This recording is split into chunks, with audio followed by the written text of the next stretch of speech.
উনি মুজিবের নিহতের সংখ্যা নিয়ে একটা সার্ভের কথা প্রকাশ করেন। মুজিব 72 সালে দেশে এসে 30 লাখ নিহত বলার পর একটা সরকারি উদ্যোগ নিয়েছিলেন নিহতদের আসল সংখ্যা বের করা।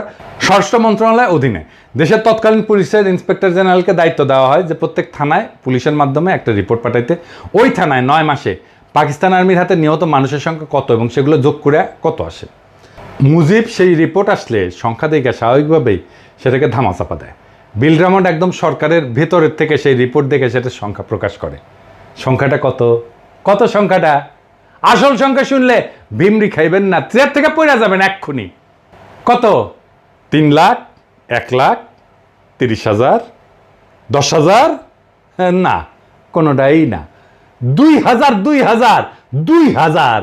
জি হ্যাঁ, ঠিকই শুনেছেন, 2,000। এই রিপোর্টটা এখনো আছে, যে কেউ নিজের চোখে সেটা পড়ে নিতে পারেন, স্পষ্ট লেখা আছে। ইংরেজি যেহেতু কইছে সেটা ঠিকই কইছে।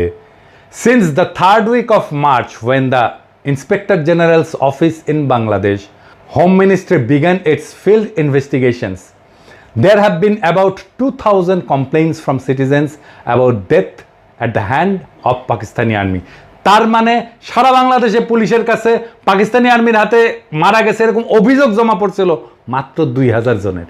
ড্রামন্ড এখনো বেঁচে আছেন, তার থেকে এটা কনফার্ম করতে পারবেন।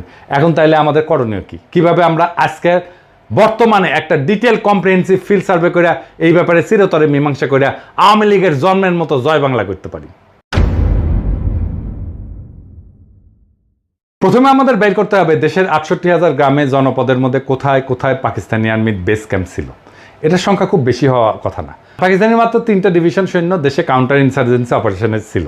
এরপরে বের করতে হবে 9 মাসে পাকিস্তান আর্মি দেশে কয়টা গ্রামে কখন কবে রেড দিছে। পাকিস্তানও এই ব্যাপারে আমাদেরকে হেল্প করতে পারে, চাইলে তারা করবে। আমরা দরকার হলে ক্রস চেক করে নেব কতজন সৈন্য সেই রেডে অংশ নিছে।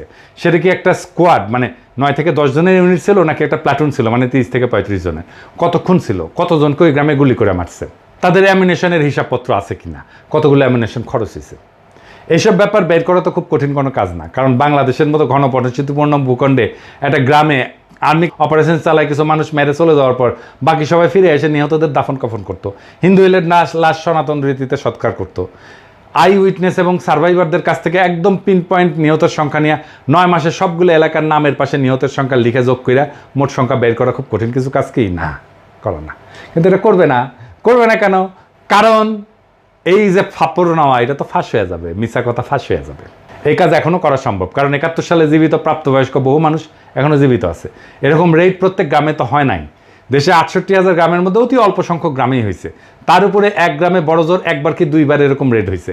পুরো ব্যাপারটায় একটা ক্রোনোলজিক্যাল রিকনস্ট্রাকশন করতে হবে।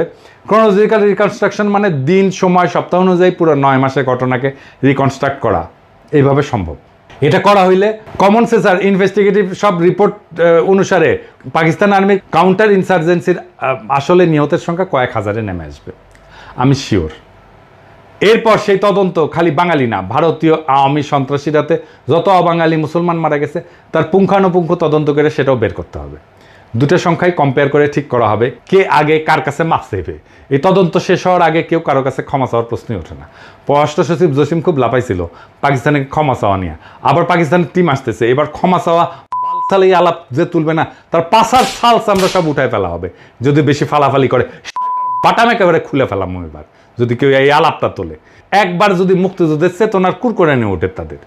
বিএনপি যেহেতু তাদের 31 দফার মধ্যে এই পয়েন্ট ইনক্লুড করছে, আল্লাহ চায় তো ভবিষ্যতে যদি তারা নির্বাচনে জিতে ক্ষমতায় আসে, চান্স যদিও কম, যাই হোক, তাহলে এইটা বাস্তবায়ন করুক। তারা কিভাবে বাস্তবায়ন করবে? যদি কোনো আমলা বা সচিবকে দিয়ে এটা কমিটি বানায়, দায় সারা অস্বচ্ছ তদন্ত চালায় রিপোর্ট দেয়, সেটা অবশ্যই আমরা প্রত্যাখ্যান করব। এখন বিএনপিতেও তো চেতনাজীবীতে ভৈরা শেষ, তার মধ্যে সব চেতনার দালালরা ঢুকে বসে আছে। যদি কোনো সুশীল বিএনপি বুদ্ধিজীবী চেতনাজীবী ধরিয়ে না কমিটি বানানো হয়, সেটাও আমরা প্রত্যাখ্যান করব। এই ব্যাপারে সবচেয়ে বেশি গুরুত্বপূর্ণ যেটা, সেটা হচ্ছে ফিল্ড ইনভেস্টিগেশনের স্বচ্ছতা। বাংলাদেশের আমলা, বিশ্ববিদ্যালয়, শিক্ষক, এইসবের যা হজবরল অবস্থা, তাদের দিয়ে এই ম্যাগনিটিউডের কোনো কাজ স্বচ্ছভাবে দ্রুত এফিসিয়েন্টলি করার প্রশ্নই ওঠে না। ওই এফিসিয়েন্সি বাংলাদেশের নাই এখন। এটার জন্য একমাত্র সমাধান হচ্ছে একটা ওয়েল রেসপেক্টেড আন্তর্জাতিক কমিশনকে বাংলাদেশে ডেকে আনা, তাদের দিয়ে ফিল্ড সার্ভে করা, ইনভেস্টিগেশন করানো। কারা থাকবে সেই কমিশনে?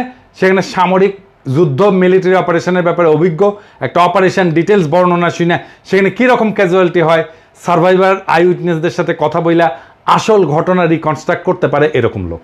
এই সমস্ত ব্যাপারে যারা এক্সপার্ট তারাই সেই কমিশনে থাকবে। এখন প্রশ্ন করতে পারেন কে কে এই সমস্ত ব্যাপারে এক্সপার্ট? পৃথিবীর টপ স্কলারদের নাম দিতেছি যাদের দিয়া এই কমিশন গঠন করতে হবে, আমি নাম দিয়ে দিতেছি আজকেই। Professor Geoffrey Wawro, university of North টেক্সাসের সামরিক ইতিহাসের অধ্যাপক এবং ইউএনটি মিলিটারি হিস্ট্রি সেন্টারের পরিচালক। Professor John Mearsheimer, university of Chicago আর ওয়ার্ল্ডের Harrison distinguished service professor. Professor Benny Morris, Ben Gurion university নেগেভের মধ্যপ্রাচ্য স্টাডিজ বিভাগের ইতিহাসের অধ্যাপক। প্রফেসর উইলিয়াম ড্রামন্ড, যার কথা আগে বলছি, UC Berkeley graduate school of জার্নালিজমের সাংবাদিকতার অধ্যাপক। Professor Christopher Andrew, university of কেমব্রিজের আধুনিক এবং সমসাময়িক ইতিহাসের এমিরেটাস অধ্যাপক। প্রফেসর টম নিকলস, অবসরপ্রাপ্ত স্ট্র্যাটেজি অধ্যাপক, ইউএস নেভাল ওয়ার কলেজ।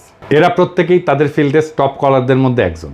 প্রত্যেকের একাডেমিক আর রিসার্চ ইন্টিগ্রিটি আনকোয়েশ্চেনেবল। এরা যৌথভাবে কোনো তদন্তের ওপিনিয়ন দিলে সেটা সমস্ত আন্তর্জাতিক গণমাধ্যম, যেমন ধরেন নিউ ইয়র্ক টাইমস বলেন, গার্ডিয়ান বলেন, ওয়াল স্ট্রিট জার্নাল বলেন, ওয়াশিংটন পোস্ট বলেন, দ্য টেলিগ্রাফ বলেন, লোমন্দ বলেন, সবাই সেটা বড় করে হেডলাইন নিয়ে ছাপবে এবং পজিটিভ রিভিউ দিবে। এদের ফিল্ডে করা কাজকে আন্তর্জাতিক মহলে ভারত আওয়ামী মার্কা ছাপতি বাদে আর কেউ প্রশ্নই তুলবে না। এইভাবে যদি একটা স্বচ্ছ ট্রান্সপারেন্ট আন্তর্জাতিক স্কলারদের নিয়ে গঠিত কমিশন দেওয়া তদন্ত করানো হয়, সেটা ভারতীয় আওয়ামী বয়ানের ধুতির কাঁচাটাই না খুলে দেবে। ভারত আওয়ামী লীগ বয়ান যেটা সৃষ্টি করা হয়েছিল উপমহাদেশের মুসলমানদের মধ্যে যাতে আজীবন শত্রুতা তিক্ততা বজায় থাকে, যাতে তারা কখনো একতাবদ্ধ হইয়া এই অঞ্চলের ভারতীয় আগ্রাসন মোকাবেলা করতে না পারে, সেটা চিরতরে জয় বাংলা হইয়া যাবে। ভারত মাতা আওয়ামী লীগ আর তাদের বয়ান নতুন বাংলাদেশের ইতিহাসে আস্থা করে নিক্ষেপিত হবে। নতুন বাংলাদেশকে এই সত্যভিত্তিক ইতিহাসেই শক্তি দেবে, যেখানে মিথ্যার স্থান হবে না আর সত্যের উপরে জনগণের আস্থা হবে আগ্রাসন প্রতিরোধের সবচেয়ে বড় অস্ত্র। ইনশাআল্লাহ জয় হবে সত্যের আর ইতিহাস লেখা হবে। এই প্রজন্ম মিথ্যার শিকল ভেঙে সত্যকে মুক্ত করছিল, আবার সেই সত্যকে সে মুক্ত করবে। ইনকিলাব জিন্দাবাদ।